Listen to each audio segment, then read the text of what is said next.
आज आहे अंगारकी चतुर्थी आणि अंगारकी चतुर्थी 6 महिन्यातून एकदा येते। या दिवशी ना श्री गणेशाची उपासना केल्यामुळे आपल्या भक्तांच्या मनोकामना पूर्ण होतात। गणेशासाठी उपवास केल्याने ना आपल्या जीवनातील सर्व अडचणी दूर होतात आणि समाधानकारक जीवनाचे आशीर्वाद आपल्याला प्राप्त होतात। त्यामुळे अंगारकी चतुर्थीला ना अत्यंत पवित्र मानली जाते। अभिषेक महर्षींच्या शिष्या ऐश्वर्याला शास्त्रामधून योग्य कारण मिळवून शिकवताना सांगितलेल्या आत्मविश्वासाच्या परस्पर विरोधी विचारांबाबत अडथळा दूर करण्याची विधी म्हणून सुमारे 700 वर्षापूर्वी या अंगारकी चतुर्थीला सुरुवात झाली।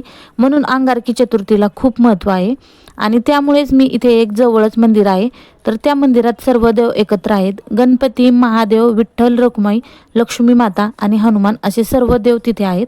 तर तिथे जाऊन मी महादेवाच्या पिंडीवरती पाणी घालून घेतलं आणि आशीर्वाद घेऊन नंतर मग मी पुढे बाकी सर्व देवांच्या पाया वगैरे पडले।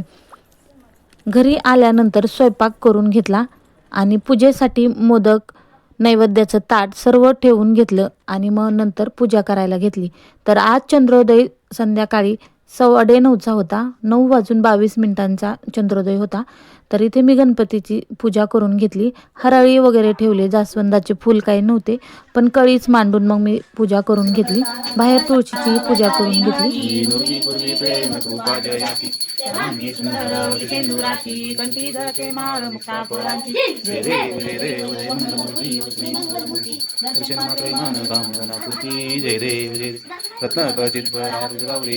चंदनाची ओटी कुंकुम केशर हिरे जसूट शोभ वंदन पुरे चरणी आदरिया देव जय देव जय मंगलमूर्ती श्री मंगलमूर्ती दर्शन माते मान कामना पूर्ती जय देव जय लंबोदर पीतांबर पनिवर वंदना सरस्वंद वक्रतुंड दीनना दासरामाचा वक्ताय सुदना संतोषी पावा वेदवाणी रक्षाय वंदन